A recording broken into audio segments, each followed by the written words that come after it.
Alléluia. Bonjour tout le monde. Moi, je me prénomme Owen. Mon nom de famille, c'est Eyen.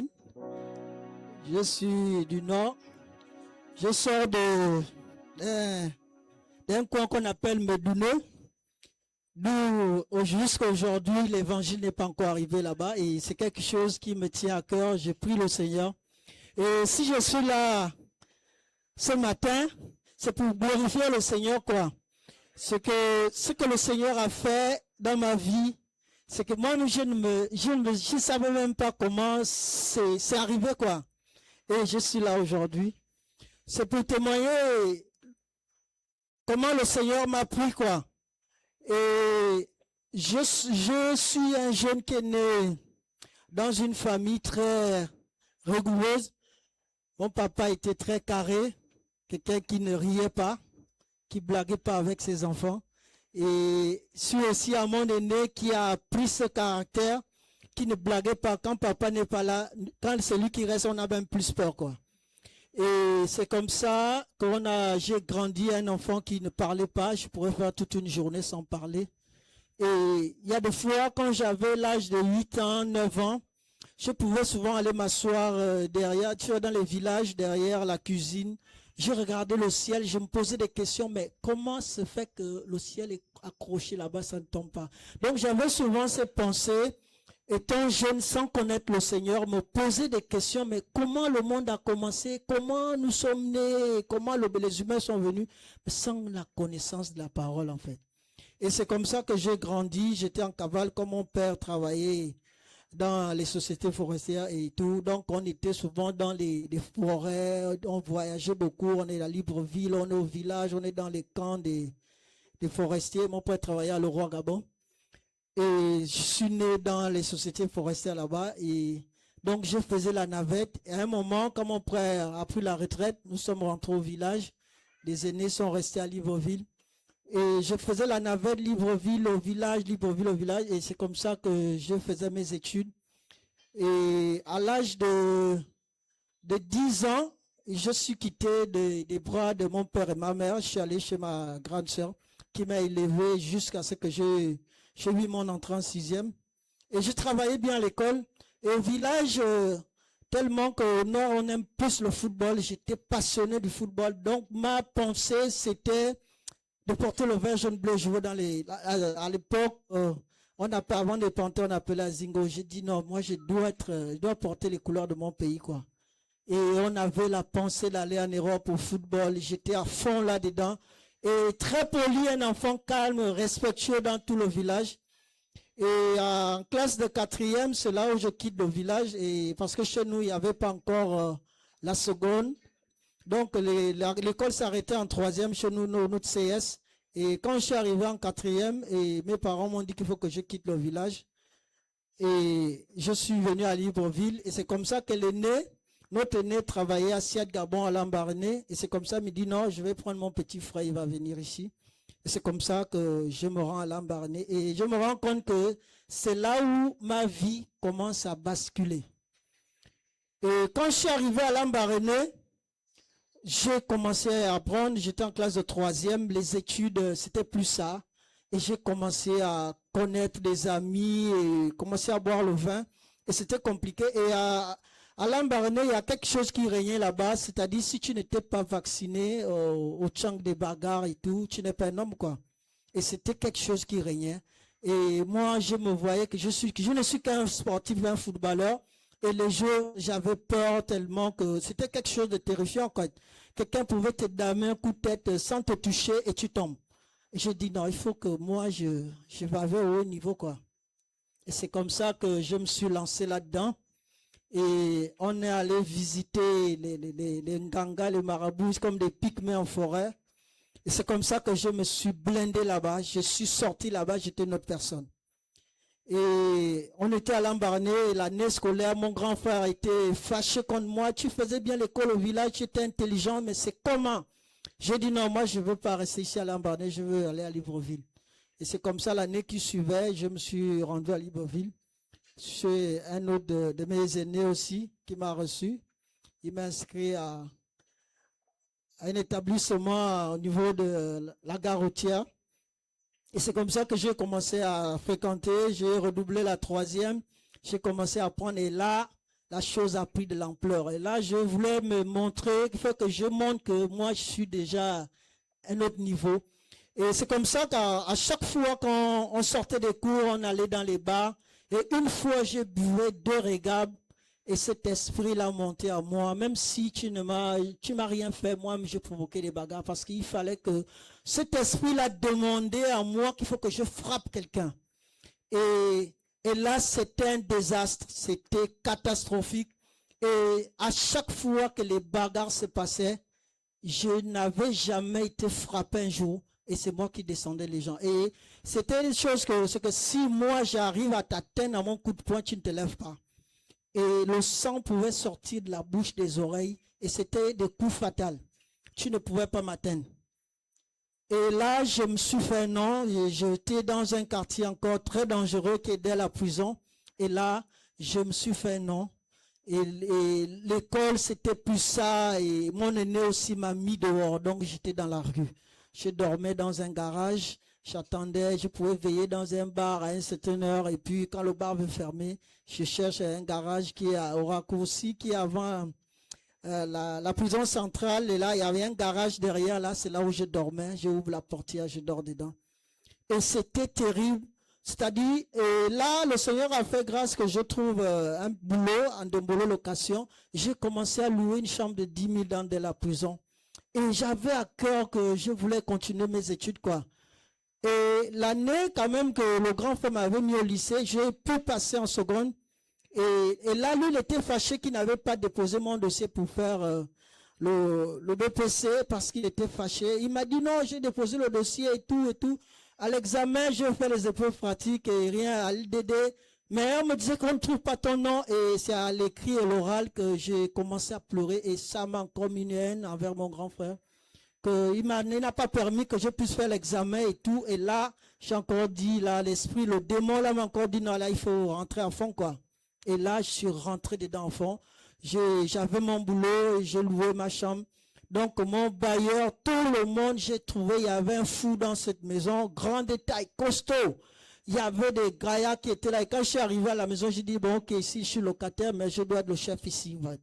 Et là, celui qui terrifiait d'abord toute la maison, je l'ai d'abord descendu devant tout le monde. Et là, les gens ont dit, oh non, lui là, on ne peut pas le rapprocher. Et quand j'arrivais, tout le monde, oh grand Owen, même les gens qui étaient plus âgés que moi m'appelaient grand Owen. Grand Owen, grand Owen. Owen, c'était un surnom qu'on m'a donné quand je jouais au football, tellement que je jouais bien au football. Et là, son nom est parti jusqu'à aujourd'hui. Et quand on nous avait falsifié les actes de naissance pendant qu'on voulait aller en Europe, et c'est là où j'ai mis ce prénom-là dans mon acte de naissance, on avait rectifié l'âge parce qu'on devait aller en Europe pour le football, et ça n'a pas été. Il n'y a qu'un seul qui est en Espagne aujourd'hui. Et là, je suis rentré là-dedans à fond. J'avais un groupe de jeunes qui étaient, c'est-à-dire même si le samedi que je dis que je ne sors pas, s'il y a une bagarre dehors, ils viennent me cogner, grand. Il y a des gars qui viennent d'autres quartiers là. Il faut que tu viennes les descendre, quoi. Et quand j'arrivais, je ne me posais pas la question. Ils me montrent seulement le doigt. Quand j'arrive, quand je te tape à l'épaule, tu me regardes, tu es dedans, tu es au sol. Et je ne tardais pas. J'étais très rapide, très dangereux. Et je ne parlais pas. Parce que j'ai grandi comme ça, je ne parlais pas beaucoup. Et là, c'était la catastrophe. C'est comme ça, un jour, j'ai travaillé en Dombolo pendant quelques années, j'ai arrêté. Et c'est comme ça que j'ai cherché un autre métier que je pouvais faire. Tellement, quand j'étais au village, j'aimais la coiffure. Et c'est comme ça que j'ai commencé à prendre la coiffure chez un coiffeur qui me coiffait depuis le lycée de la prison. Et tout ça, tout ce temps-là, j'étais toujours dans mon mouvement. Et à gauche, à droite. Et c'est comme ça, j'ai eu le boulot avec un aîné que beaucoup connaissent dans l'œuvre, un frère nigérien qui est rentré au pays, Ike. Ceux qui les anciens le connaissent, Ike. Et c'est comme ça que j'arrive dans ce salon, je dis, bon, voilà, je suis un coiffeur, je cherche le boulot, il m'a pris et j'étais très bon à la coiffure. Tellement que tout ce que j'ai touché, j'étais excellent en fait. Et c'est comme ça que j'ai commencé à travailler avec lui. Je le trouve, lui, il est dans le feu. il pouvait mettre le message de nos teneurs en France du matin jusqu'au soir. Bon, j'ai dit en tout cas, ça c'est à son niveau, quoi. Moi, ça, c'est pas mon monde. Et je fais 1 an avec lui de 2010 en 2011. J'étais là avec lui et tout. C'était ça. On a un ami qui est... Après, je crois, les années 2011, lui, il a eu la chute dans la foi. Et on a commencé à groover ensemble et tout. Tu grooves avec ton patron, il a l'argent, des femmes à gauche, à droite. Même lui, il avait peur de moi parce que un jour, il me grondait à chaque fois, je parlais pas. Et un jour, ce démon-là il montait dans ma tête. Et mes yeux, à chaque fois que quand ça montait, mes yeux devenaient comme le feu, tout rouge comme du sang. Et je lui ai dit à moi que le jour où tu me parles encore devant les gens, je vais te montrer que moi, un homme ne me parle pas. Je vais te tremper dans le caniveau, là, tu pourras pas. Et lui, quand il a vu mon attitude, et il a vu comment j'étais, il a paniqué. Et en soirée, après le boulot, il m'a demandé des excuses que je ne veux plus te parler devant les gens. J'ai dit, oui, c'est ça. Il faut me respecter. Moi, je ne m'amuse pas. Et là, c'est comme ça qu'un ami est sorti. Il était un ami à nous, il apprenait au Ghana, il est arrivé. Il devait retourner sur le Ghana. On a planifié que bon, voilà, on va faire un comité de revoir. À l'époque, il y avait le snack le plus célèbre à lui qu'on appelait le club, ceux qui se souviennent. Et je me reposais souvent les mardis. Et le mardi, j'ai dit, bon, ok, bon. Moi, j'avais déjà, après, j'ai dit, bon, ok, j'ai changé de quartier, j'ai habité, avant que je change de quartier, j'étais à la prison. Je suis allé voir des amis que j'avais dans Nzayon. Je suis allé groover là-bas, on a bu.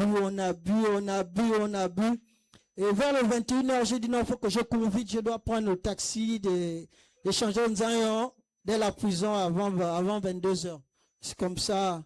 Je vous dis, frère, le Seigneur, il connaît les gens. J'ai cru à la parole qui dit que avant que tu ne sois dans le sein de ta mère, je te connaissais, je t'avais établi. Ce jour-là, frère, je sors bourré dans Nzayon. Et je prends le taxi-bus. Et là, aujourd'hui, je me rends compte qu'il y a taxi-bus et taxi-bus.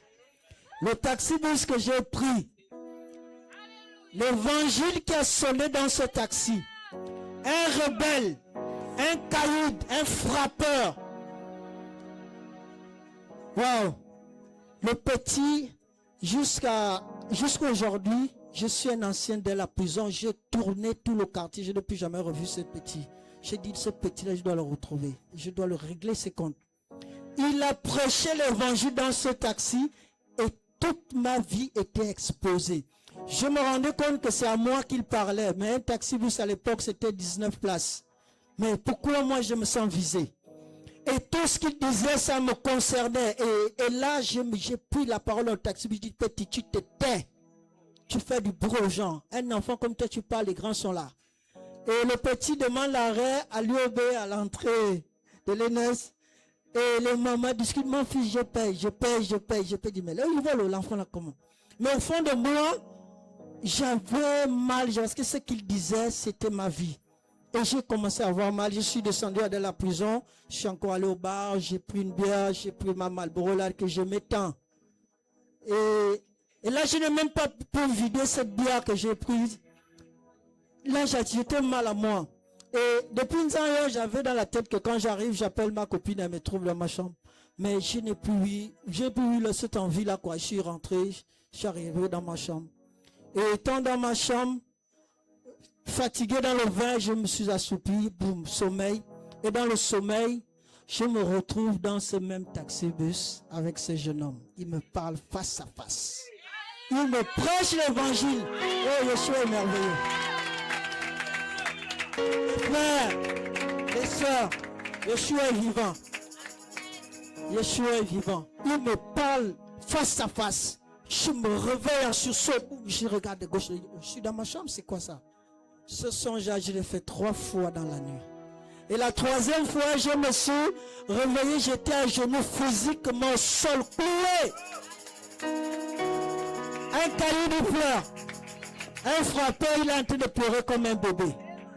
Au fond de moi, je dis que c'est comment, qu'est-ce qui ne va pas? Et j'étais en train de pleurer. Et même quand j'ai perdu ma maman, je n'ai pas pleuré comme ça. J'ai pleuré de ma vie. J'étais comme ça contre mon lit. Je pleurais.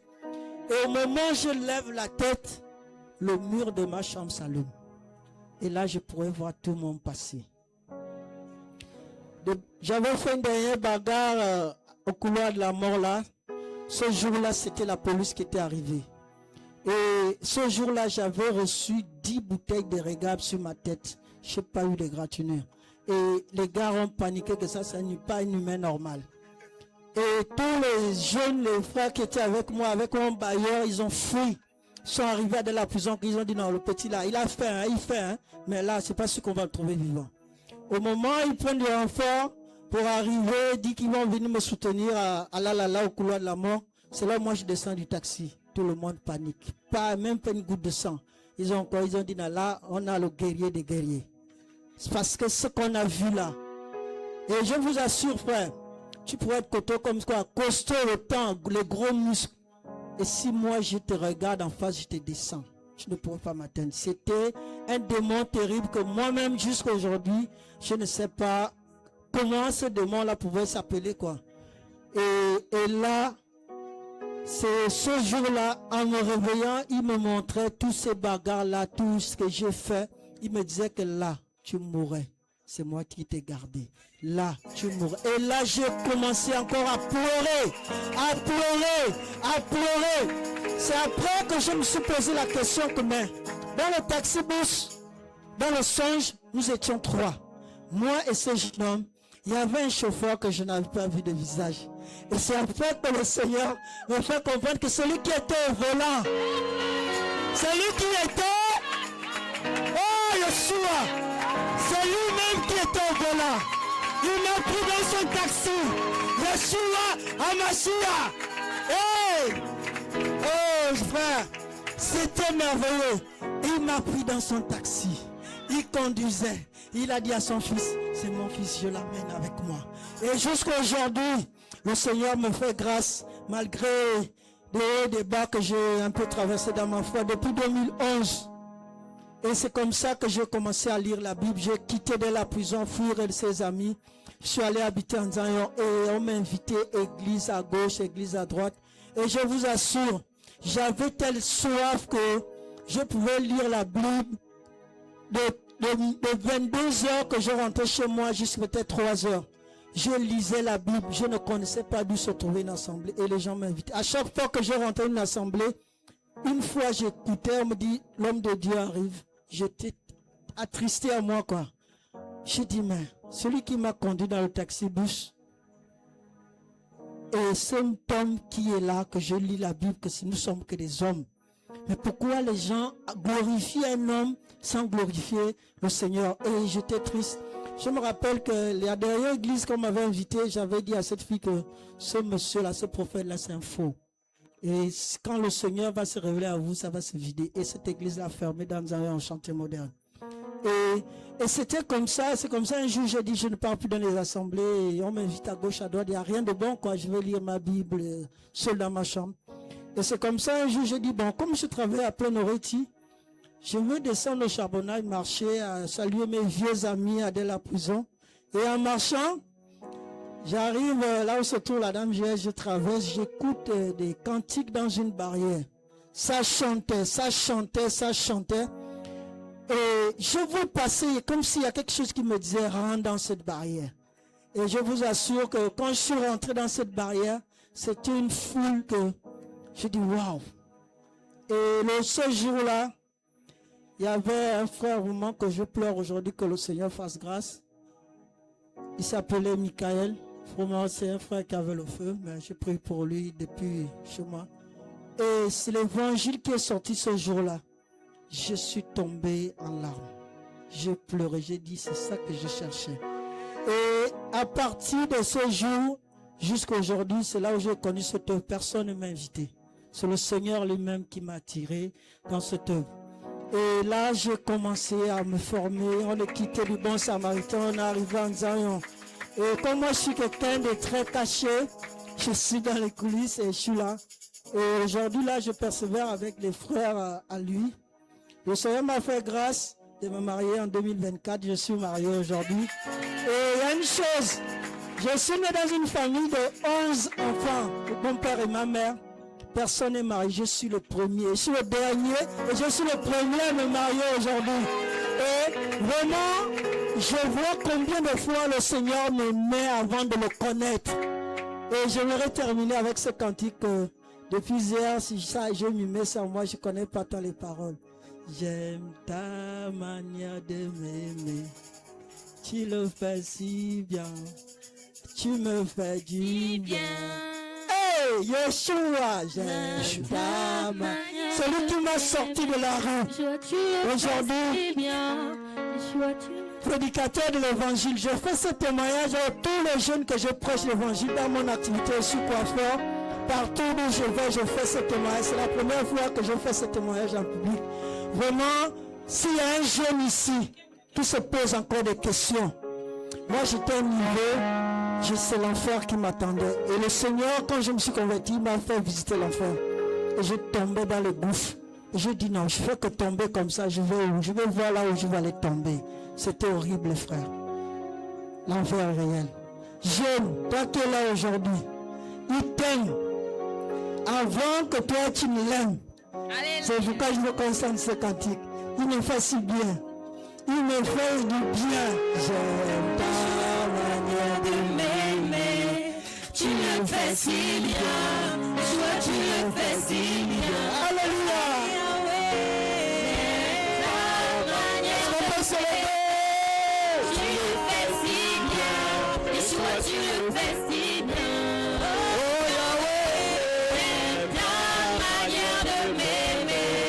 Tu le fais si bien.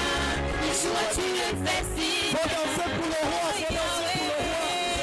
Ta manière de m'aimer. Tu le fais si bien. Yeshua, tu le fais si bien. Oh Yahweh, j'aime ta manière de m'aimer. Tu le fais si bien. Yeshua, tu le fais si bien. Tu m'appelles ta princesse.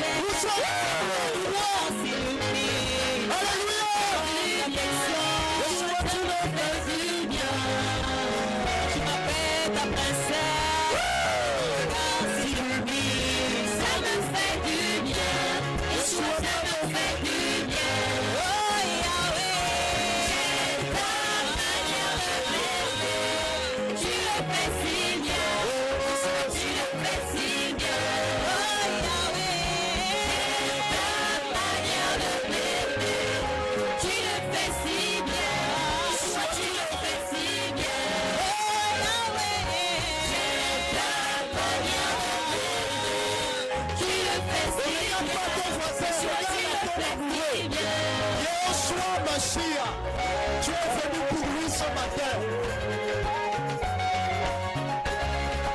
Tu le fais si bien. Oh, quand tu me prends d'affection, regarde, c'est ennemi. Ça me fait du bien. Ça me fait du bien. Quand tu m'appelles ta princesse, regarde, c'est ennemi. Ça me fait du bien. Ça me fait du bien. Oh, Yahweh. J'aime ta manière de m'aimer. Tu le fais si bien. Yeshua, tu le fais si bien. Oh Yahweh. J'aime ta manière de m'aimer. Tu le fais si bien. Yeshua, tu le fais si bien. Oh papa. J'aime ta manière de m'aimer. Tu le fais si bien. Tu le fais si bien. Oh papa. J'aime ta manière de m'aimer. Tu le fais si bien. Yeshua, tu le fais si bien. Oh Yahweh. J'aime ta manière de m'aimer. Tu le fais si bien. Yeshua, tu le fais si bien. Oh Yahweh. J'aime tu le fais si bien. Yeshua, tu le fais si bien. Quand tu m'appelles ta princesse, regarde, c'est ennemi. Ça me fait du bien. Yeshua, ça me fait du bien. Quand tu me comptes d'affection, tous les hommes se condamnent. Ça me fait du bien. Yeshua, ça me fait du bien. Quand tu me comptes d'affection, tous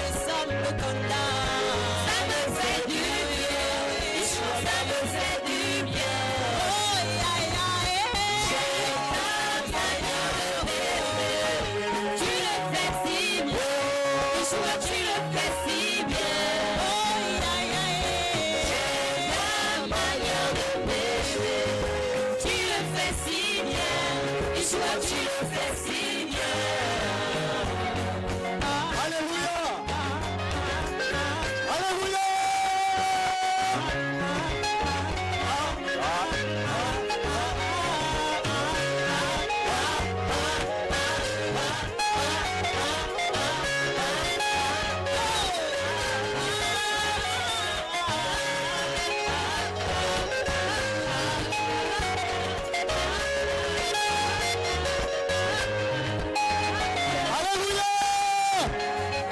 Est-ce qu'on peut l'acclamer? Tu mérites nos acclamations, tu mérites la louange. Adonai de gloire, nous voulons te dire que nous aimons ta manière de nous aimer. Et il y a